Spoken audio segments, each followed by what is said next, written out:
ouviram dizer que Jesus vinha a Jerusalém.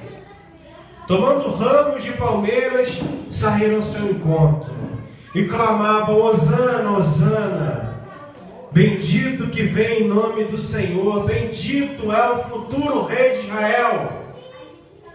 E achou Jesus um jumentinho e montou no jumentinho, conforme estava escrito: não temas, filha de Sião, eis que vem teu rei montado sobre o filho de uma jumenta. E os seus discípulos, porém, a princípio não entenderam isso, mas quando Jesus foi glorificado, eles se lembraram de que essas coisas estavam escritas a respeito dele, e assim lhe fizeram. Davam-lhes, pois, testemunho a multidão que estava com ele, que chamara Lázaro da sepultura e o ressuscitara dentre os mortos. Havia uma multidão que alegremente seguia Jesus, porque Jesus tinha feito um milagre. E o milagre não é um milagre comum. Milagre já não é uma coisa comum, mas existem coisas que sobressaltam a normalidade. Ele chamou um homem em estado de decomposição para a vida. Dessa forma, a multidão resolveu segui-lo. De sorte que os fariseus disseram entre si: olha, o que adianta? O que adianta? Eis que o mundo inteiro vai atrás dele. Esse cara está na hora da gente pegar ele, está na hora da gente passar a foice nele. Ora, entre os que tinham subido a adorar na festa, haviam alguns gregos. Estes, pois, se dirigiram a Filipe, que era de Betsaida, na Galileia, e rogaram dizendo: Senhor, queríamos ver a Jesus. Filipe foi dizê-lo a André, irmão de Pedro, e disse, e respondeu-lhes Jesus aos gregos: é chegada a hora de ser glorificado o Filho do Homem. Em verdade vos digo, se o grão de trigo não cair sobre a terra, não morrer, ele vai ficar sozinho, mas se ele morrer, ele dá muito fruto. Quem ama a sua vida vai perdê-la, e quem nesse mundo odeia a sua vida, guarda-la para a vida eterna. Se alguém me quiser servir, me segue, e eu, aonde eu estiver, ali também ele estará como meu servo. E se alguém me servir, o Pai o honrará. Agora minha alma está muito perturbada. E o que direi? Pai, salva-me dessa hora. Mas para isso é que eu vim. Pai, glorifica o teu nome. Veio então uma voz do céu que disse: eu já tenho glorificado, e outra vez o glorificarei. A multidão, pois, que ali estava e que o ouvira, dizia ter ouvido uma voz de um trovão, ou uma voz como um trovão. E outros diziam: foi um anjo que falou. Respondeu Jesus: não veio esta voz por minha causa, mas por causa de vocês. Agora é o juízo desse mundo. Agora será expulso o príncipe desse mundo. E eu, quando for levantado da terra, a todos atrairei para mim. Só até aí. Jesus já tinha passado por uma série de tentações. E para um cara como Jesus, a tentação é algo que gloriou a pessoa teantrópica, a pessoa Theos, a pessoa Deus nele. Ele foi provado nas tentações. Mas as mesmas tentações que Jesus passou, por exemplo, no deserto, às vezes são oferecidas a nós. Não é muito difícil alguém que tem uma liderança muito sólida, muito concisa, poder transformar pedra em pão. Transformar algo inanimado, sem utilidade, em algo útil. Para quem tem extrema liderança e o poder de líder fugaz, consegue fazer esse milagre, mesmo que não na mesma proporção de substância. É tirar algo do zero, aquilo que não dava alimento, dado o momento, servir como fonte de vida e alimento. Também não acho difícil para alguém que tem um mínimo de consciência, quando levado até o pináculo do tempo, respondendo à sua própria limitação humana, negar-se e jogar de lá. Mesmo sabendo que, sendo filho de Deus, o destino seria a eternidade com o Pai. Mas não é difícil para a gente, humano, se negar e jogar do pináculo do templo. A gente tem limites físicos. E também não creio ser muito difícil entender e manifestar a glória, da graça e da misericórdia de Deus como um ministério para a gente. não se dobrar, não se ajoelhar diante do mal, não render culto ao mal, sabendo que ele já não possui nada, que ele não tem nada, e que o príncipe desse mundo já foi julgado. Então as tentações de Jesus, dentro dos limites filosóficos subjetivos, podem ser aplicados diretamente na nossa vida como algo suportável, como algo que é possível. Como alguns monges indianos também ficam 40 dias e 40 noites em jejum. Como é possível isso? É possível. Porém, essa tentação que Jesus passa é a tentação daquilo que é bom. Mas, João, eu não entendi direito o que você está dizendo. Porque nós somos tentados a fazer aquilo que aparentemente, por vezes, é bom. E eu estava lendo um livro hoje e isso me saltou aos olhos. Algumas vezes nós somos tentados por aquilo que aparentemente é inofensivo, que não há mal nenhum, que é bom. Que você olha e você não consegue ver um objeto maléfico por trás daquela situação. E isso foi o que aconteceu nesse momento. Jesus, ele foi chamado por gregos, gente que tinha ido a Jerusalém. Eu não estou falando de gregos da construção helenística, da construção pagã, porque haviam gregos pagãos e muitos, mas estou dizendo de gente que nesse texto, se você prestou atenção, tinha subido a Jerusalém para comemorar a Páscoa. Então estamos falando de gregos e judeus, e que falaram algo com Jesus, que disseram algo para Jesus, que deixou Jesus com a alma. Vamos lá, vamos ler comigo. A minha alma está perturbada. É o que Jesus diz no texto. Alguma coisa que aqueles homens judeus disseram para Jesus, gregos, mexeu, perturbou Jesus. Diante da tentação de Satanás no deserto, Deus mantém a tranquilidade. Nem só de pão viverá o homem. Não tentarás o Senhor teu Deus. Arreda-te daqui, Satanás. Ele responde com uma paz de espírito, com uma tranquilidade. Mas existe algo nesses gregos que balançou Jesus de uma forma tremenda, que mexeu com ele a ponto do próprio Deus dizer: eu estou com a minha alma perturbada. E aí quando você vai nos textos, você não vai encontrar na historicidade bíblica o que esses caras falaram para Jesus, que deixou ele completamente amargurado, que fez ele soltar talvez um dos seus discursos mais duros. O príncipe desse mundo já foi julgado, e quando eu for levantado, eu vou atrair todo mundo para mim.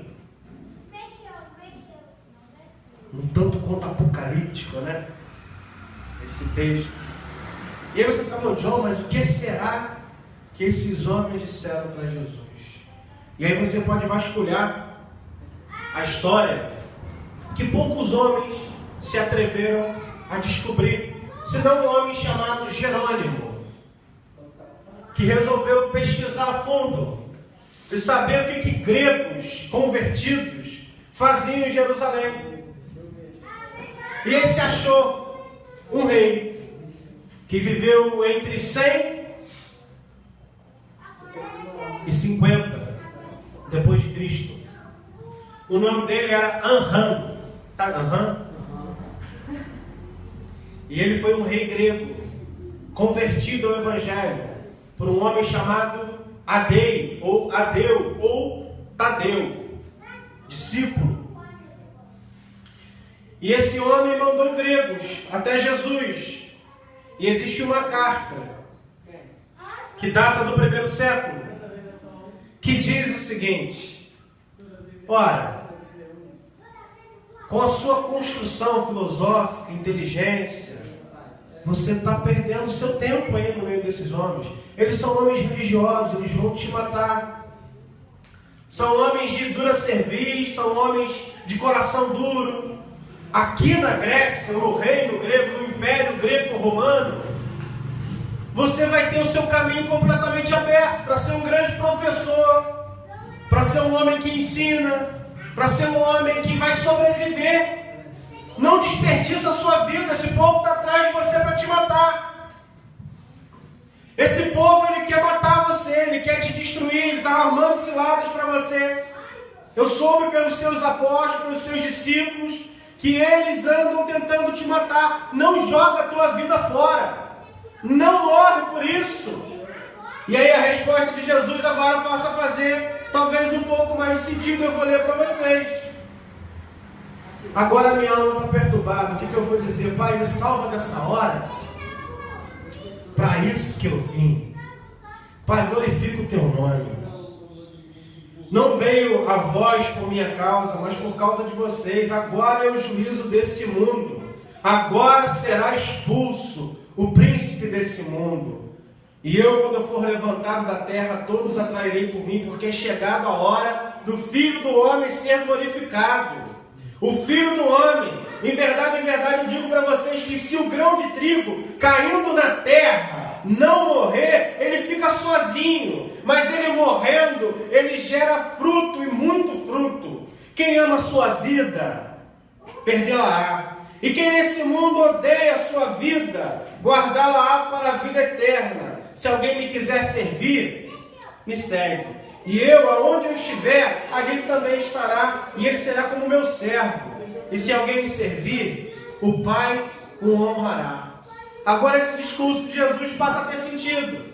Porque se você vê apenas o texto dos gregos indo lá conversar com ele, e não entender a história, e não entender o contexto, esse homem, rei de Odessa, ou rei de Edessa, que é uma cidade do Império Greco-Romano, uma cidade síria, um pouco mais ao norte de Israel, fez uma proposta indecorosa para Jesus. E quantas vezes coisas boas, porque, gente, para você pensar, esse cara foi até legal. Aos olhos comuns, aos olhos naturais, poupa a tua vida, cara. Guarda a tua vida. Não faz isso não. Esse povo é mau, ele vai te matar. Ele quer o mal. Esse povo tem perseguido o mal. E você olha, aparentemente é um discurso cheio de bondade. Mas é uma bondade que trabalha contra a vocação de Jesus. É uma bondade que trabalha contra a existência de Jesus. É uma bondade que trabalha contra a cruz, mesmo sendo bondade. E o quanto de bondade, às vezes, nós trabalha contra a cruz de Cristo. O quanto de coisas que a gente acha que aparentemente, ao olhar comum, é bom, ou no mínimo não faz mal algum, trabalha contra a vocação de Cristo em nós. Trabalha contra aquilo que Cristo é em nós. Contra a coisa que é aparente boa e inofensiva, nos invade e não serve para a gente. Talvez no outro aquilo fosse algo tranquilo de se superar, mas quando entra na sua vida, quando invade a você, se torna algo mal, se torna algo terrível. E a resposta de Jesus para esse cara, a resposta de Jesus para esses homens, foi uma resposta extremamente dura, dizendo: olha, o trigo, ele só floresce, ele só nasce de duas formas, queridos. A primeira é se ele for semeado, ele nasce. Mas para ele ser semeado, a semente tem que morrer. A segunda coisa é quando ele cai no chão. Quando as sementes caem no chão, e aí ela também morre. Das duas formas, é necessário que a semente seja morta, para que ela possa frutificar. E um tanto de bondade de preservação que nós carregamos na nossa vida, um tanto de bondade que de alguma forma nos impermeabiliza dos problemas lá fora, um tanto de bondade que a gente acha que é a proteção de Deus, na verdade trabalham ao avesso, contrário à nossa vocação, trabalham contra aquilo que é a mensagem de Deus para nós. E a gente julga que por ser bom, faz bem.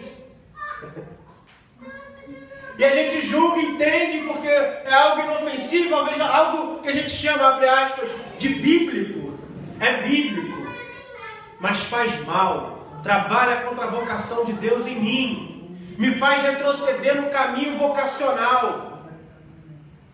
E não é necessariamente um mal universal. Porque isso que é mal para mim, pode não na mesma proporção fazer mal para o outro. É só um mal para mim. São situações, são pessoas, são casos, são lugares que fazem o mal particular para mim. Não tem nada a ver com o outro, tem a ver com o eu. Estando eu inviabilizado pelo mal, estando eu inviabilizado as minhas ações, trancado, amarrado as minhas mãos pelo mal, eu não consigo prosseguir na minha vocação.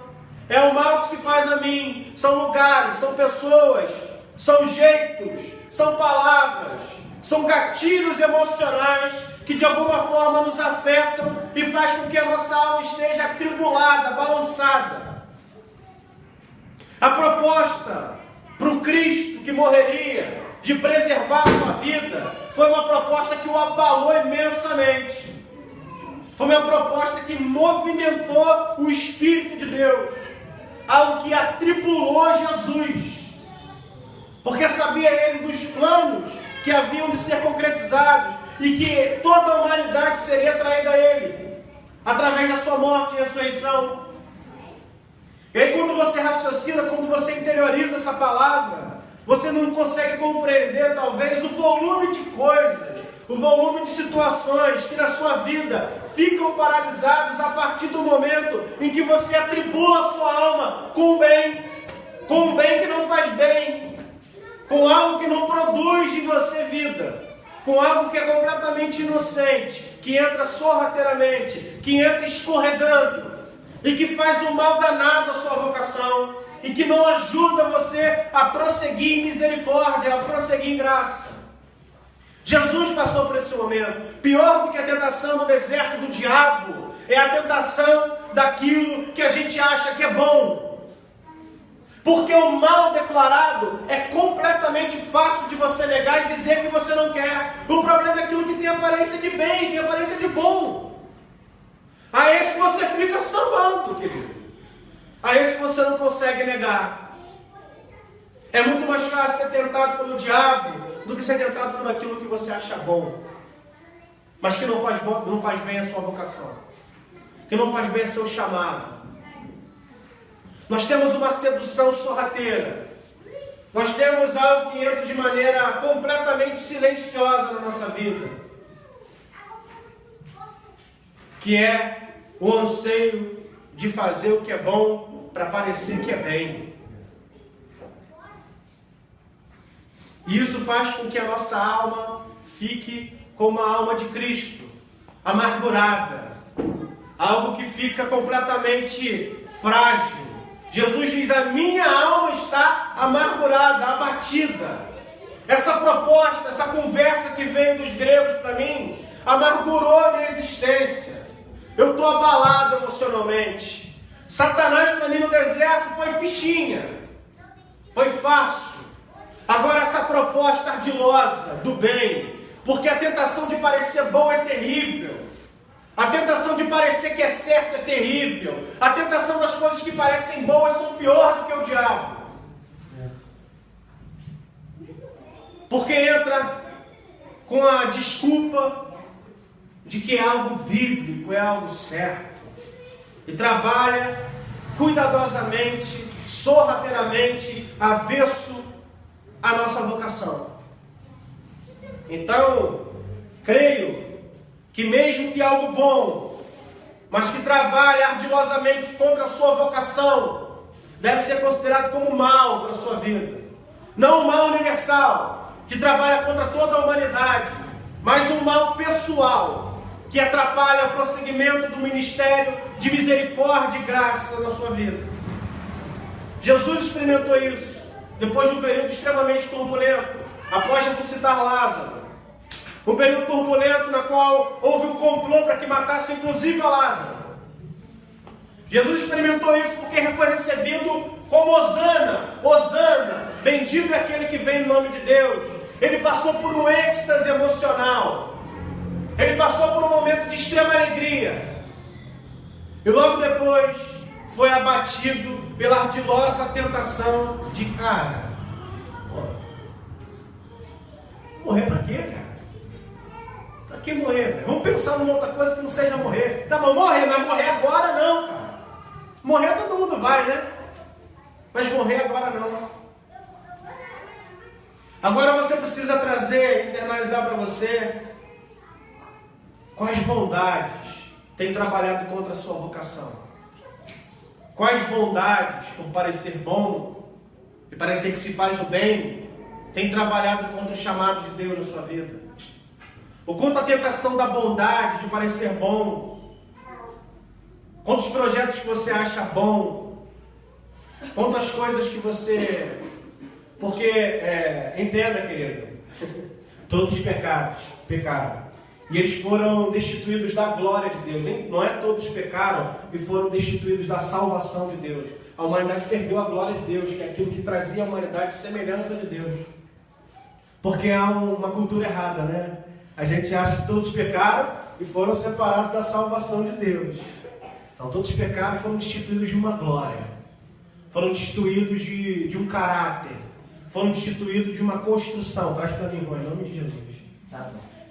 Eles foram destituídos de uma possibilidade de semelhança ao Pai. E aí, perdidos da sua glória, na verdade, da glória do Pai. Muito obrigado, irmão. Nos tornamos homens que tiveram um rompimento com a eternidade, com destino de morte. Esse rei de Edessa, esse convertido a um cristianismo com doutrinas que aparentemente são muito boas, resolveu seduzir Jesus, resolveu trazer para ele um outro ponto de vista. E aí você fala, meu ministério é um negócio muito radical, cara. Eu prefiro seguir o fluxo. Eu vi esses dias. Não, o ministério é algo muito radical. Eu sigo o fluxo. Vamos seguir o fluxo. Ele falou, John, eu estou entendendo o que você está falando. Estou entendendo. E eu achei esse negócio de ministério muito legal. Mas para mim, eu ainda prefiro seguir o fluxo. E a gente perde um conceito que vocês precisam saber, que talvez vocês não capturaram, às vezes, da síntese bíblica do Cristo, que é um conceito chamado singularidade. É um conceito de singularidade. Singularidade é aquilo que te torna único, é aquilo que te torna singular. O rompimento com Deus tirou da gente um princípio chamado singularidade. É aquilo que é você, que não sou eu. É aquilo que faz você você. É aquilo que faz você ter uma vocação inteira de fazer tantas coisas que talvez eu não conseguiria, porque eu tenho uma outra singularidade. E a singularidade de Cristo, na sua teantropia, na sua construção humana, Deus divino, carregava consigo o poder da reconciliação. E o que esse rei de Edessa estava falando era um tratado que faria e que quebraria o princípio da reconciliação. E aí Jesus fala, querido, deixa eu dizer um negócio para vocês, manda um recado para ele. Detalhe, nessa carta que Jerônimo trouxe do rei de Edessa, tem a resposta de Jesus, né, gente? Jesus responde algo breve. O texto de João fala uma coisa. Mas a carta de Jerônimo, sinteticamente, diz o seguinte: quando eu morrer e for glorificado, eu vou mandar alguém até você. Mas ele diz o seguinte: está chegando a hora em que o Filho do Homem vai ser glorificado.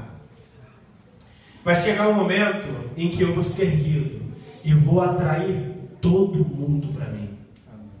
Ele não disse, olha, vocês que são judeus, gente, eu estou tentando converter vocês já tem 3 anos e meio. Mas agora é de verdade. Eu vou morrer. E morrendo vai acontecer um fenômeno muito maneiro. Vai acontecer coisas que vocês duvidam. E através dessas coisas vocês vão acreditar. Não, ele disse, quando eu for erguido, eu vou atrair todos para mim. Todos, do grego, todos. Que só quer dizer todos. Esse poder de atração veio da negação de Cristo, do ministério de parecer bom. Por isso que ele atraiu a todos. Porque ele não queria parecer bom. É necessário você romper essas questões dentro de você. É necessário você romper essa construção de parecer bom, de fazer aquilo que é politicamente correto. Porque a maior tentação do homem, como disse para você, nesse caso do Cristo, não era Satanás no deserto, mas eram propostas maliciosas, aparentemente com caráter de boas, mas que rompiam, que quebravam o conceito de singularidade dentro dele. Quebravam o conceito de único que ele carregava no coração. E ao fazer isso, rompiam com a vocação que ele tinha. Qual vocação é essa? De ao erguido na cruz, atrair toda a humanidade para ele. E é falando sobre sofrimento, porque um dos maiores sofrimentos é o sofrimento da superação do ego.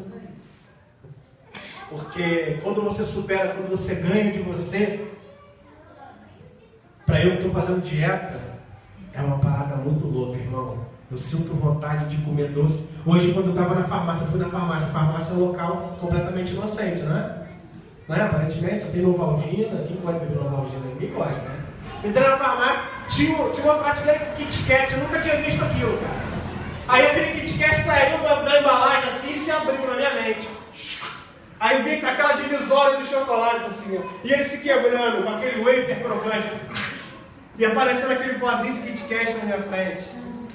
Quando você está fazendo dieta, quando você quer negar as coisas, toda a sua atenção, todo o seu olhar se volta para essas coisas. Aí parece o cara vendendo bolinha de leite ninho lá na loja, o cara que passa com queijo, o outro passa com queijo e goiabada. Esse aí foi mais endemoniado ainda. O que veio com queijo eu perdoei, mas o que veio com queijo e goiabada, cara, é tal bandeja, né, John? E aí minha mente começou, a bandeja. A minha mente começou a confabular. Olha como é que a vocação do pecado em mim trabalha contra mim, contra a minha vocação. Olha só. Pô, John, entrei na internet, quantas calorias tem uma fatia de queijo? Eu já comecei a gerar desculpas em mim para fazer aquilo que eu quero. Eu comecei a confabular dentro de mim. Eu já disse que gordo é um espírito, ele não é uma pessoa. Você faz as coisas que você nem viu. Hoje tinha uns pãezinhos recheados de queijo e presunto lá que levaram lá em casa ontem, minha filha pediu. Quando ela pediu, eu dei um na mão dela e peguei o outro e já... Não, pô, tô de dieta, cara. Vem treinar comigo, John. A gente não entende o quanto que essas aparentemente inocências trabalham contra a gente o tempo todo. O que aparentemente não tem mal nenhum, mas trabalham contra a gente o tempo todo. E aí você pode entrar em duas noias, eu já estou terminando. A primeira é uma luta que você começa a... É uma luta que você começa a gerar dentro de você para batalhar contra aquilo. E isso só gera mais pulsão, mais vontade. Quanto mais você luta contra aquilo, mais aquilo aparece, cara. E o gordo é isso, começa a ver chocolate em tudo quanto é lugar. Eu entrei na farmácia, eu vi Kit Kat. Eu nunca vi Kit Kat na farmácia, cara. Isso tinha que ser proibido, velho. Não é possível. Eu entrei na fila daquele tutti-frutti, só veio de verdura, eu vi uns torresmos em saco temperado. Na minha época de mente gorda, não tinha temperado, agora tem temperado, cara. A sua mente começa a trabalhar contra você. A sua mente começa a gerar atenção para aquilo que há de pulsão em você. E aí, quanto mais você luta contra aquilo, mais aquilo aparece na sua vida. E aí você vai gerar infinitos testemunhos de como que, nossa, agora que eu fui para a igreja, agora que eu fiz isso, agora que ficou feio mesmo. Na verdade, são suas pulsões trabalhando contra você. E na inocência de como você declara essas pulsões, o quanto que ela vai te dominar, trabalhará contra a vocação de Deus na sua vida. Na inocência, na ausência de perigo. E Jesus, como o nosso Deus amado, rompeu com o direito da vida, rompeu com a possibilidade da vida porque a morte operaria o sentido da vocação dele em nós, que é o perdão dos pecados e a atração de todos para ele. Ele abriu o direito de um direito que ele tinha.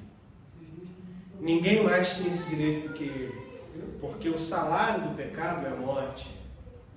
Mas aquele que não peca não foi fadado à morte de Adão. Por isso que essa teologia de que a criança nasce pecando, que a pessoa nasce pecando, é uma teologia furada, né?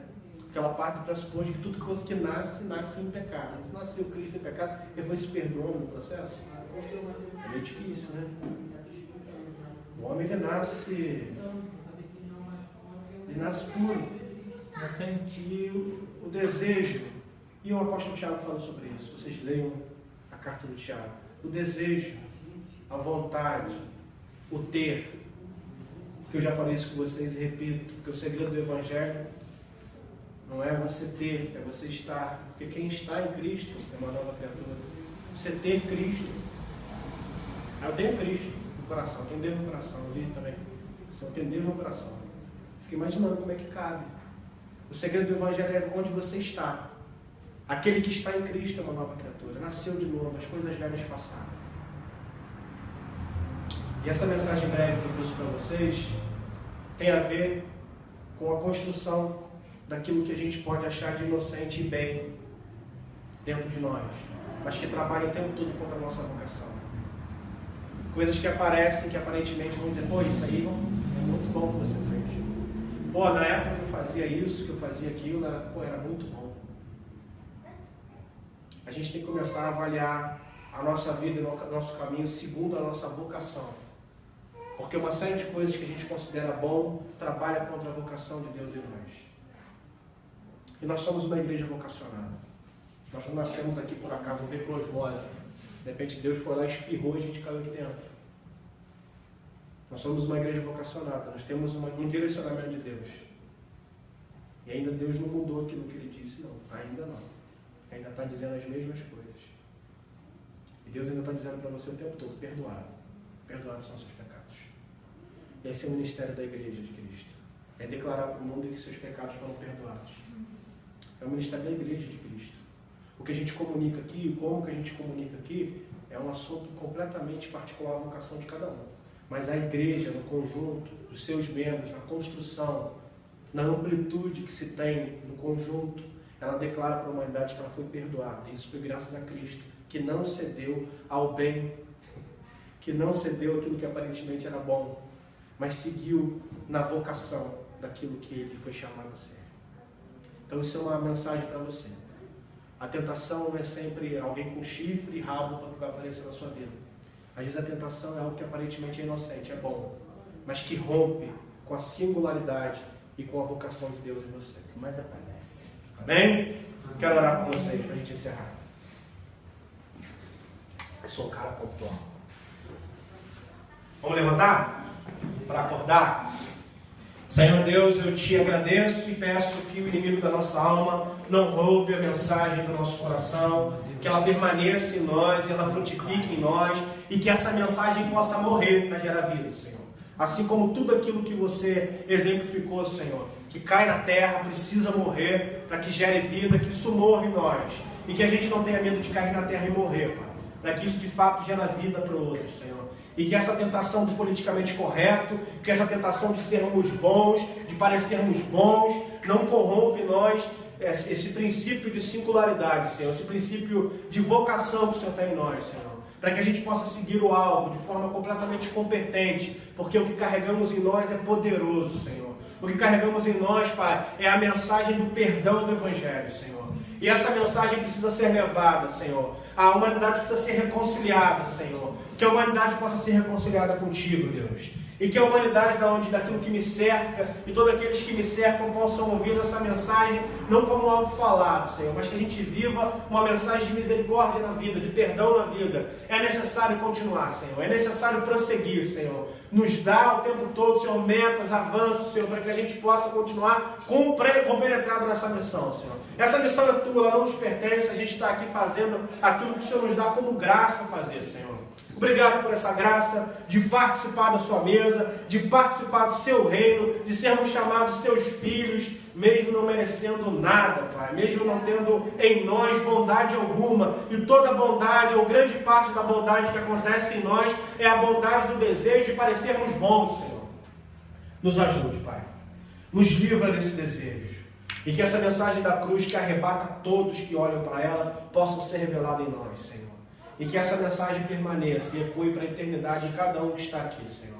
Eu oro pela tua igreja, Senhor, eu oro pelas tuas crianças, Senhor. Eu oro porque eu sinto meu coração completamente aquecido, completamente amado e tratado pelo Senhor, Pai.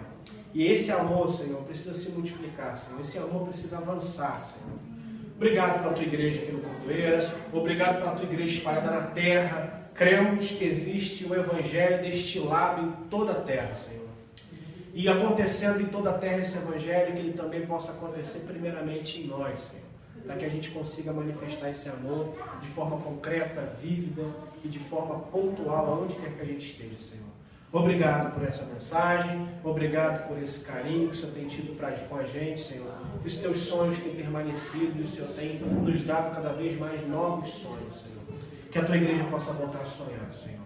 E sonhar com a sua vocação de igreja. E sonhar com a sua vocação como indivíduo, Senhor. E que nessa construção a gente consiga ser útil para esse reino, Senhor. É o que eu oro, te agradeço por cada um nessa noite. Em nome do Senhor Jesus Cristo. Amém.